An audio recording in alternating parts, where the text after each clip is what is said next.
Video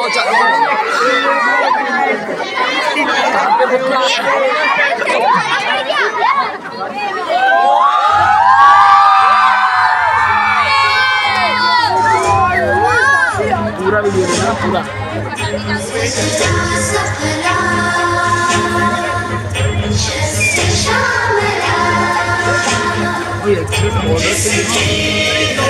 programme कर सकते हैं।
वीडियो भेज दो।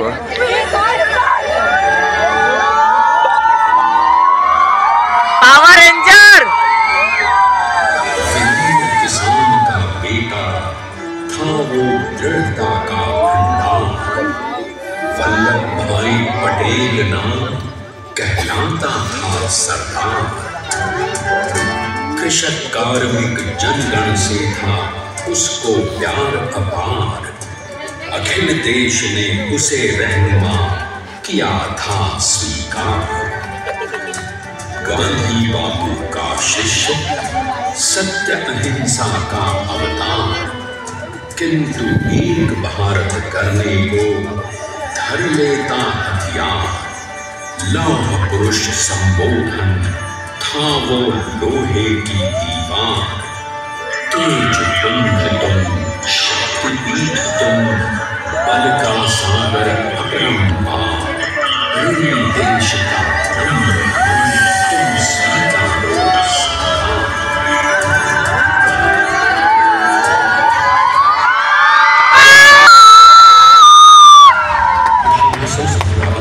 अंग्रेजों को ललकारने वाले पहले स्वतंत्रता संग्राम के एक सक्रिय सिपाही थे झवेर भाई पटेल। करमसद गांव के इस बहादुर देशभक्त किसान और उनकी पत्नी डाट भाई के 5 बेटों और 1 बेटी में से चौथे पुत्र थे वल्लभ भाई।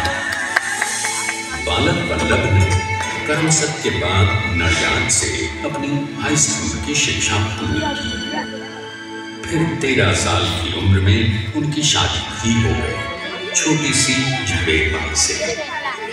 2 बच्चों, बेटी भोली बहन और बेटे दाया भाई को जन्म देने के बाद झवेर बाई असमय ही चल बसी। सदी बदलने और 20वीं सदी आने पर उनका जीवन भी एक चमत्कार की तरह बदला। पीडर का इम्तिहान पास करके वो वकालत करने लगे। पहले गोधरा, फिर आनंद और उसके बाद अहमदाबाद में। मगर जल्द ही वकालत छोड़कर वो बैरिस्टर बनने की इच्छा से इंग्लैंड चले गए। लंदन में बैरिस्ट्री में अव्वल आने और वजीफा जीतने वाले वो अनोखे भारतीय थे। अब तो अहमदाबाद की वरिष्ठ अदालत में बैरिस्टर पटेल की जिरह और जीतों की धूम मच गई।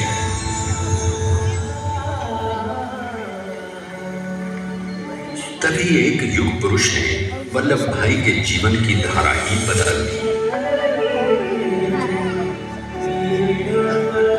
दक्षिण अफ्रीका में सत्याग्रह के अहिंसक अस्त्र से गोरे शासकों को सबक सिखाकर भारत वापस आए बैरिस्टर मोहनदास करमचंद गांधी से मिलकर वल्लभ भाई ने अपने कुछ वर्षों से सीखे विदेशी व्यवहार और संस्कार हमेशा के लिए त्याग दिए और अब वो अपने खेड़ा के किसानों को हक दिलाने के लिए बापू के साथ आंदोलन में कूद पड़े।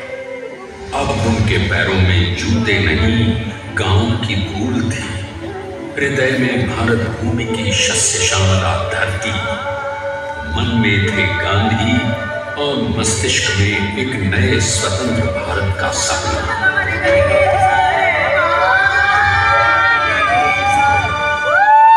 तभी बारडोली के मजबूर मजलूम किसानों की यातना का समाचार उनके पास पहुंचा। तुरंत वल्लभ भाई वहां पहुंचे और यूं शुरू हुआ भारत का सबसे बड़ा और सफल किसान आंदोलन बारडोली। वल्लभ भाई ने बारडोली के 87,000 किसानों को ऐसा अटल अडिग अचल मनोबल दिया कि अंग्रेजी सरकार हिल गई और एक बरस के बाद उनका लगान माफ कर दिया गया। अब तो पूरे देश में लोग वल्लभ भाई के नाम की कस्में खाने लगे। स्वयं महात्मा गांधी ने कहा, अब वल्लभ भाई मेरे शिष्य या साथी नहीं, सारे देश के सरदार हैं और देश को मिल गया एक अनोखा असरदार सरदार।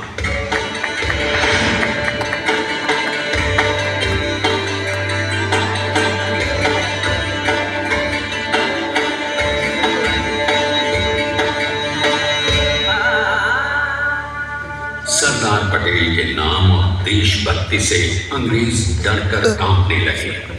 1930 के नमक सत्याग्रह और दांडी कूच में वो बापू से भी पहले गिरफ्तार किए गए। तो सन 1932 में फिर उन्हें बापू के साथ ही जेल में 2 सालों के लिए डाल दिया गया। मगर आजादी के दीवानों को, स्वतंत्रता के परवानों को कौन गिरफ्तार कर पाया है। जेल से छूटते ही सरदार को कांग्रेस के नए राष्ट्र अध्यक्ष पद पर चुना गया और उनकी सरपरस्ती में राष्ट्रवादी भारतीयों ने तमाम ब्रिटिश सूबों में जीत हासिल कर वहां अपनी स्थानिक सरकारें बनाई। किंतु सरदार का सपना केवल सरकार बनाना नहीं था, उनका स्वप्न तो था एक ऐसे नए भारत का जहां हर रंग, हर रूप, हर जात, मजहब, तबके का हिंदुस्तानी एक साथ मिलकर एक ऐसा नया भारत बना सके जहां पूर्ण स्वराज के साथ सारे समाज को गरीबी, अशिक्षा, छुआछूत से भी आजादी मिल जाए। इसकी पहली रणनीति थी भारत को अंग्रेजों की गुलामी से आजादी, ताकि भारत के लोगों की अपनी सरकार सबके साथ और सबके विकास के लिए काम कर सके। बापू की अगुवाई में अब देश ने अंग्रेजों को अंतिम चेतावनी दे दी, करेंगे या मरेंगे, क्विट इंडिया, अंग्रेजों भारत छोड़ो। बस फिर क्या था, संघर्ष की रणभेरी बची। 3 सालों के लिए सरदार पटेल को भी सत्याग्रही नेताओं के साथ जेल में ठूंस दिया गया। 2 सालों के बाद अंग्रेजों को बापू के सभी शिष्यों और साथियों को छोड़ना पड़ा।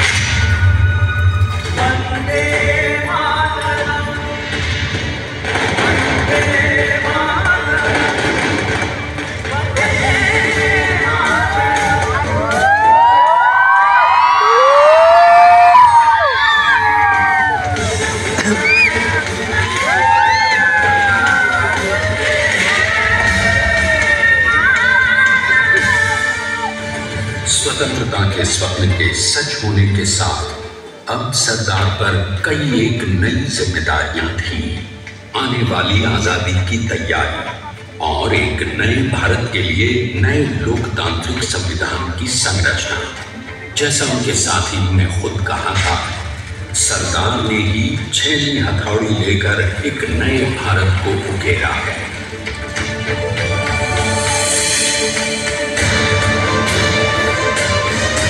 स्वाधीनता तो प्राप्त हुई, लेकिन खंडित भारत में भी उठते विभाजनवादी अंधकार को अभी दूर करना था।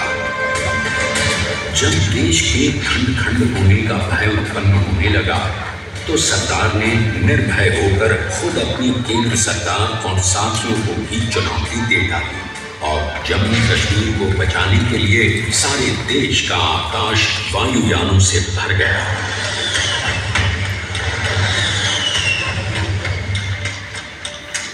और फिर हैदराबाद और जूनागढ़ के भारत में विलयीकरण को पाकिस्तान से चुनौती मिली।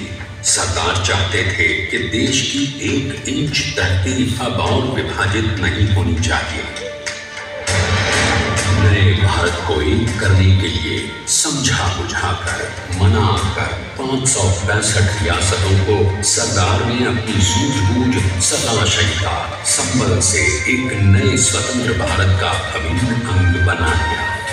हमारे इतिहास में अखंड भारत के पुरुषार्थ का ये एक महानतम अध्याय है। जैसा उन्होंने स्वयं कहा था, हमें नए धागों को पुराने ताने बाने में ऐसे पिरोना है कि एक दूसरे में गुंथ जाए और बेहतरीन बनावट वाला एक नया भारत उभर कर सामने आ सके।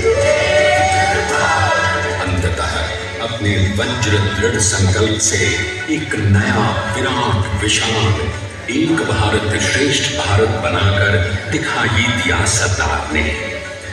संसार के सबसे बड़े प्रजातंत्र के शिल्पी को प्रणाम करने के लिए देश ने बनाया है ये समर्थ स्मारक। स्वाधीन भारत को समर्थ भारत में बदलने वाले सरदार पटेल को समर्पित प्रेरणा तीर्थ भी है।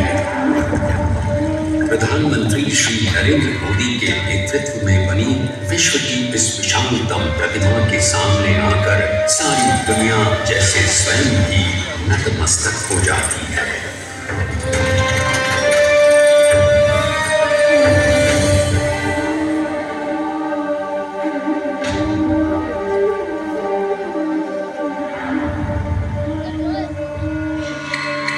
देश को बना गया वो अमित अटल,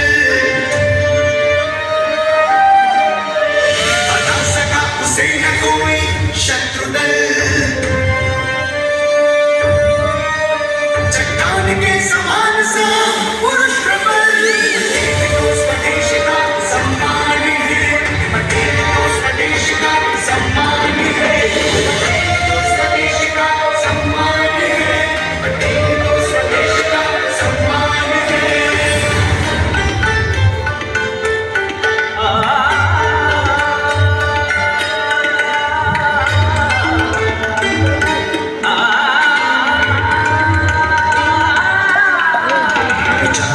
आकाश को छुए समुद्र के लिए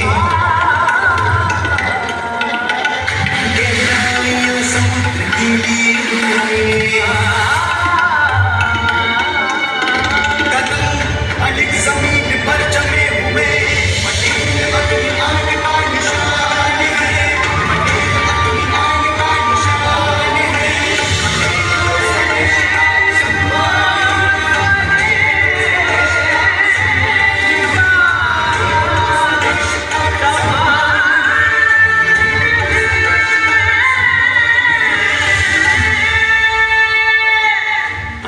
देखते हैं कि अपने लौह पुरुष को श्रद्धांजलि देती 182 मीटर ऊंची विश्व की सबसे विशालकाय प्रतिमा का निर्माण कैसे हुआ।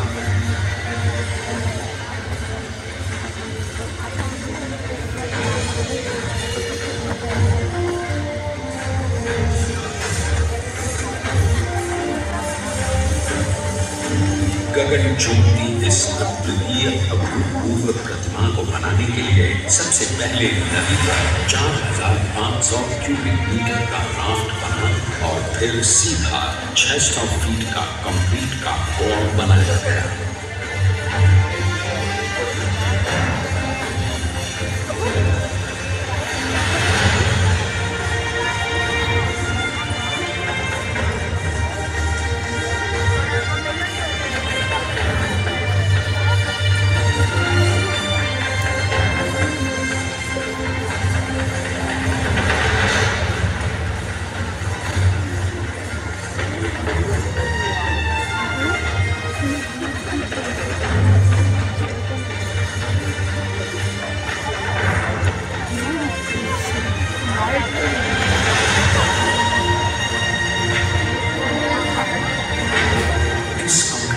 के साथ लगाया गया स्टील का फ्रेमवर्क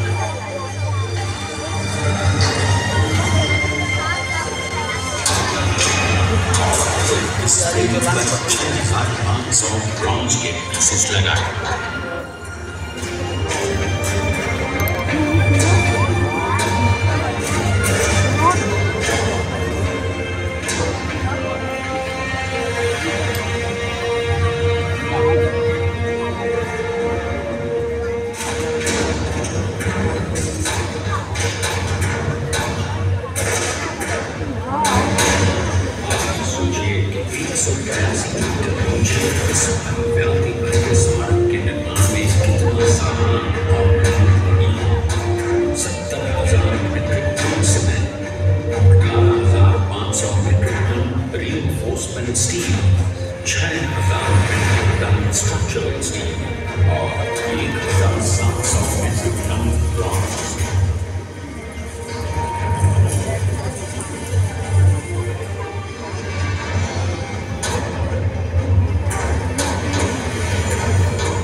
इसी तरह बनी देश के शिल्पकार की एक अनोखी अद्वितीय प्रतिमा जो सिर्फ आज ही नहीं बल्कि आने वाले न जाने कितने सालों तक चमचमा रहेगी।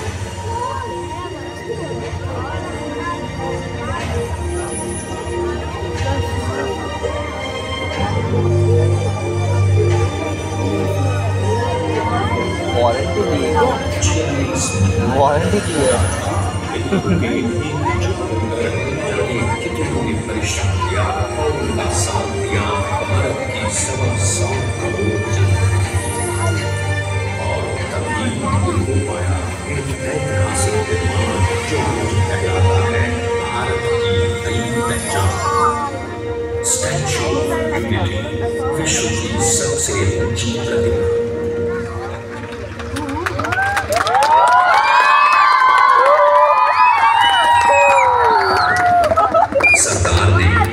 गंभीरता, शालीनता और दूरदर्शिता से भारत को संगठित करने के असंभव कार्य को संभव कर दिखाया।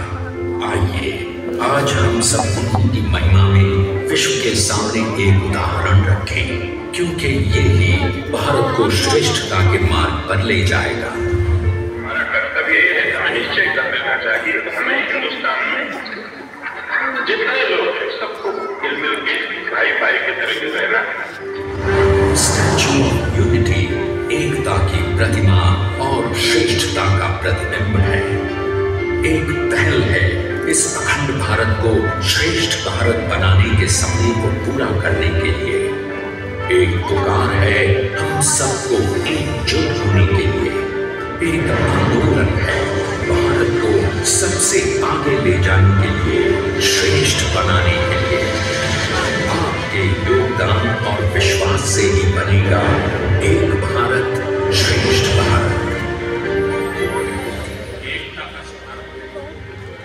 एकता का संदेश है कि भाषा अनेक, भाव एक, राज्य अनेक, राष्ट्र एक, पंथ अनेक, लक्ष्य एक, बोली अनेक, स्वर एक, रंग अनेक, तिरंगा एक, समाज अनेक, भारत एक, रिवाज अनेक, संस्कार एक, योजना अनेक, मकसद एक, कार्य अनेक, संकल्प एक, राह अनेक, मंजिल एक, पहनावा अनेक, सीमा एक, चेहरे अनेक, मुस्कान एक।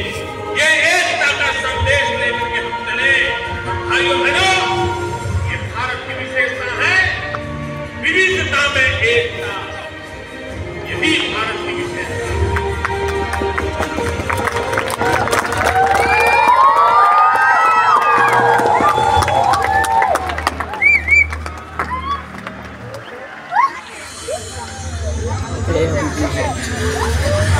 खत्म हो गया।